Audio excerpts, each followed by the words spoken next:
आज हम लोग इस वीडियो में द्रवों का प्रभाव पढ़ते हैं, फ्लो ऑफ लिक्विड। तो सबसे पहले हम लोग इसमें आदर्श द्रव पढ़ेंगे, आइडियल लिक्विड।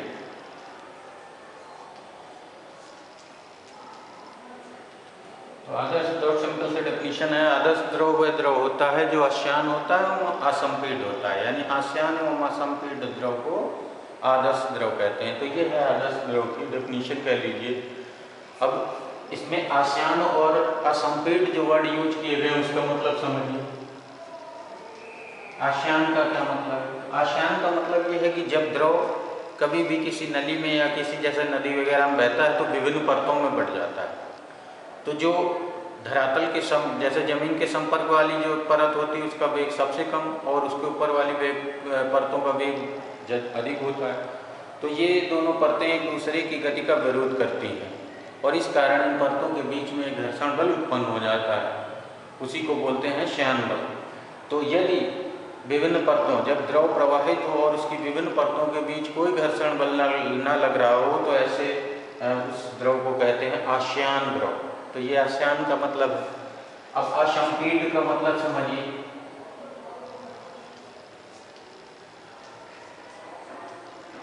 असंपीड से क्या मतलब है? तो हम लोगों ने प्रत्यास्थता वाले चैप्टर में पढ़ा था कि जैसे ठोस है उनको यदि हम बाएं दाब से दबाएं तो उनके आयतन में परिवर्तन नगण्य होता है, बहुत कम होता है। इसी तरह द्रव भी है, द्रव को अगर हम बाहर से दाब डालें तो उनके आयतन में भी परिवर्तन बहुत कम होता है। तो इनकी संपीडता शून्य मानी जाती है, क्योंकि जो संपीडता होती है CO1/V के बराबर होती है, अर्थात आयतन प्रत्यास्थता गुणांक के व्युत्क्रम के बराबर होती है संपीडता। संपीडता का मतलब होता है दबा सकने की क्षमता। तो जो ठोस और द्रव अवस्थाएं हैं पदार्थ की, उनमें उनका जो आयतन प्रत्यास्थता गुणांक होता है वो नगण्य होता है, इसलिए इनफाइनाइट होता है, और इसलिए C बराबर 0 अर्थात उनकी जो संपीडता होती है वो शून्य होती है। परंतु गैसों की संपीडता बहुत अधिक होती है, उनको अगर हम दबाना चाहें तो बहुत अधिक दबा सकते हैं। तो असंपीड का मतलब है अगर द्रव पर दाब डाला जाए और उसके आयतन में कोई परिवर्तन न हो तो उसको बोलते हैं असंपीड द्रव। तो ये असंपीड का मतलब है। अब हम लोग इसमें पढ़ते हैं धारा रेखी प्रवाह। धारा रेखी, रेखी भी लिख सकते हैं, रेखी लिख दीजिए, या स्ट्रीम लाइन फ्लो बोला जाता है, स्ट्रीम लाइन फ्लो, धारा रेखी प्रवाह। तो जब कोई द्रव बह रहा हो और मार्ग के किसी बिंदु में से गुजरने वाले समस्त कणों का, द्रव के समस्त कणों का वेग समान हो उस बिंदु पर, तो उसको कहते हैं धारा रेखी प्रवाह। तो ये जैसे बिंदु A से जब द्रव के विभिन्न कण गुजरे तो उन सभी कणों का वेग बिंदु A पर VA होना चाहिए और बिंदु B पर BB होना चाहिए, तब उस प्रवाह को बोलते हैं धारा रेखी प्रवाह। और इस पथ को बोला जाता है जिस पर वह द्रव प्रवाह करता है या कण जिस पथ पर चलते हैं उसको बोलते हैं धारा रेखा, धारा। तो ये जो है स्ट्रीम लाइन बोले जाते हैं। अब इसी को समझ लीजिए, धारा रेखी नली एक होती है। तो यदि हम कई पतली पतली नलियों को जोड़ लें, एक साथ कंबाइन कर लें और उनमें द्रव का प्रवाह धारा रेखी हो तो उस नली को बोलेंगे, उस कंबाइंड नली को बोलेंगे धारा रेखी नली। तो धारा रेखी नली का मतलब यूँ समझ लीजिए जैसे कोई पाइप है और इसमें जो द्रव बह रहा है वो स्ट्रीम लाइन फ्लो, यानी उस धारा रेखी बह रहा है इस तरह से, तो इसको बोलते हैं धारा रेखी नली। तो ये है धारा रेखी नली, धारा रेखी स्ट्रीम लाइन पाइप बोलते हैं इसको। तो ये है धारा रेखी नली, ये हो गई धारा रेखा। अब हम लोग इसी में पढ़ते हैं विक्षुब्ध प्रवाह को या प्रक्षुब्ध प्रवाह, कुछ लोग लिखते हैं विक्षुब्ध प्रवाह, द्रव का विक्षुब्ध प्रवाह,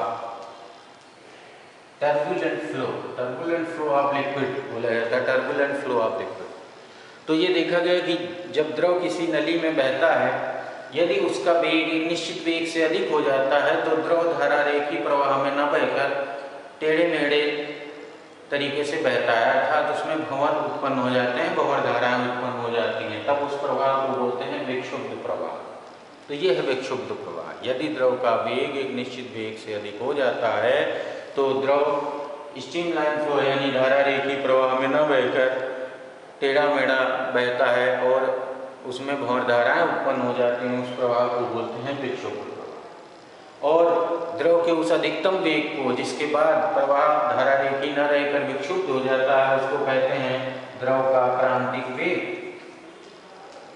क्रांतिक वेग क्रिटिकल वेलोसिटी ऑफ और VC से तो ये है द्रव का क्रांतिक वेग। अब हम लोग क्रांतिक वेग निकालना सीखते हैं। क्रांतिक वेग और इसी में हम लोग पढ़ेंगे रेनॉल्ड्स संख्या।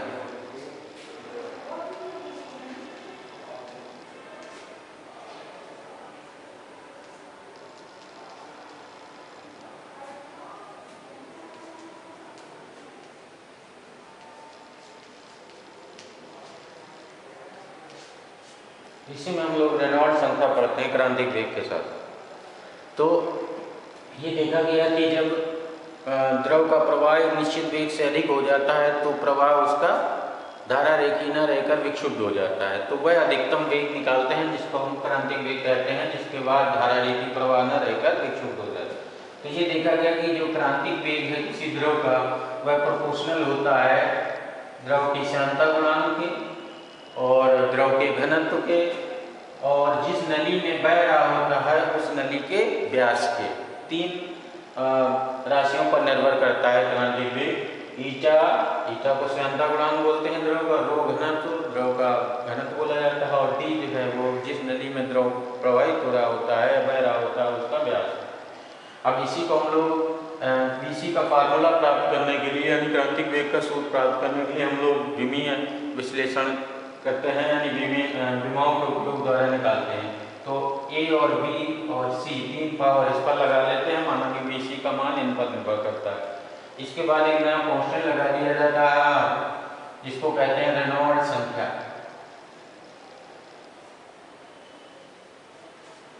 तो यहाँ पर एक हम लोग नया कांस्टेंट जोड़ देंगे और इसको बोलेंगे रेनॉल्ड्स संख्या। R को कैपिटल R को रेनॉल्ड्स संख्या कहते हैं। अब हम इसका सूत्र प्राप्त करने के लिए A, B और C तीन के मान निकाल रहे होंगे। तो अब हम लोग दोनों पक्षों की विमाएं लिखते हैं। तो दोनों पक्षों की विमाएं इसकी हो गई NT-1 और m की पावर 0 हम यहाँ पर अपनी तरफ से लगा लेंगे। इसके बाद R एक विमायन राशि है, रेनॉल्ड्स संख्या है, तो इसकी कोई विमा नहीं होगी। ईटा श्यानता गुणांक के जो यमकीय सिस्टम में जो मात्रक होता है वो होता है किलोग्राम प्रति मीटर प्रति सेकंड। तो विमा बन जाती है mL-1 T-1 की पावर 2 हो जाएगा और घनत्व का होता है mL VV सूत्र mL-3 की पावर b हो जाएगा और व्यास ये एक तरह से लंबाई या दूरी है तो इसका हो जाएगा L की पावर c। अब इनको सबको एक साथ कंबाइन कर लेते हैं। तो यहाँ पर m की पावर आ गया आपका a प्लस यहाँ से b, तो m की पावर a प्लस b हो गया और यहाँ पर L की पावर आ गया -3b और ये आ गया प्लस का इससे c, L की पावर c तो c यहाँ पे और t की पावर बचा -a, तो यहाँ -a लिख देंगे। तो इस तरह से यहाँ m की पावर 0 L T-1। अब हम लोग A, B, C का मान ज्ञात करने के लिए दोनों पक्षों की विमाओं की तुलना करते हैं। तो दोनों पक्षों की विमाओं की तुलना करते हैं यहाँ पर हम लोग। तो यहाँ पर m की पावर a प्लस b लिखा है, यहाँ 0 लिखा हुआ है तो लिखा जाएगा a प्लस b बराबर 0 और यहाँ L की पावर लिखा -3b प्लस c बराबर, इधर L की पावर 1 लिखा है तो यहाँ 1 आ जाएगा और t की पावर यहाँ -a लिखा हुआ है और यहाँ लिखा हुआ -1 तो -a बराबर -1 हो जाएगा। तो इस प्रकार a बराबर +1 a का मान अगर हम इस समीकरण में रख दें प्लस b बराबर 0 में तो b बराबर आ जाएगा -1 और फिर a और b के मान अगर हम इसमें रखें तो a माइनस हो जाएगा 1 और प्लस 3b तो 3 में गया 2 बचा, 2 जब वो आ जाएगा माइनस का हो जाएगा तो c बराबर -1 निकल आता है। तो इस तरह से हम लोग विमीय विश्लेषण विधि से a, b, c के मान निकाल कर और इस वाले फार्मूले में रख देते हैं। तो यहाँ पर अगर हम रखते हैं तो हमारे पास जो फार्मूला आता है द्रव की क्रांतिक वेग कब आ जाता है? BC बराबर R ईटा की पावर 1 और रो की पावर -1 और D की पावर -1, इस तरह से। अब ये माइनस पावर है जिनमें उनको हम लोग हर में पहुंचा देते हैं नीचे डिनोमिनेटर में, तो BC बराबर आ जाता है R eta upon rho into capital D। तो ये है द्रव के क्रांतिक वेग का सूत्र। तो अब यहाँ पर क्रांतिक वेग जो है ईटा पर निर्भर करता है, द्रव की सांद्रता पर, और रो द्रव के घनत्व पर निर्भर करता है। R को रेनॉल्ड्स संख्या कहते हैं। तो R का मान जो पतली नलियों के लिए होता है वो 1000 के करीब होता है, और यदि R का मान अब 2000 के ऊपर हो किसी नली के लिए तो उसमें नली का जो प्रवाह होता है वो विक्षुब्ध हो जाता है। तो R इज लेस देन 1000, तो द्रव का प्रवाह धारा एक ही रहता है, और R इज ग्रेटर देन 2000 के लिए द्रव का प्रवाह विक्षुब्ध हो जाता है। तो इस प्रकार है। तो अब यहाँ पर क्रांतिक वेग जो है वो दो बातों पर निर्भर करता है, ईटा यानी सांद्रता गुणांक पर और उसके घनत्व पर। नली के व्यास पर भी निर्भर करता है, लेकिन इनका महत्व ज़्यादा होता है। तो ये है आपका द्रव के प्रवाह के बारे में कुछ जानकारी।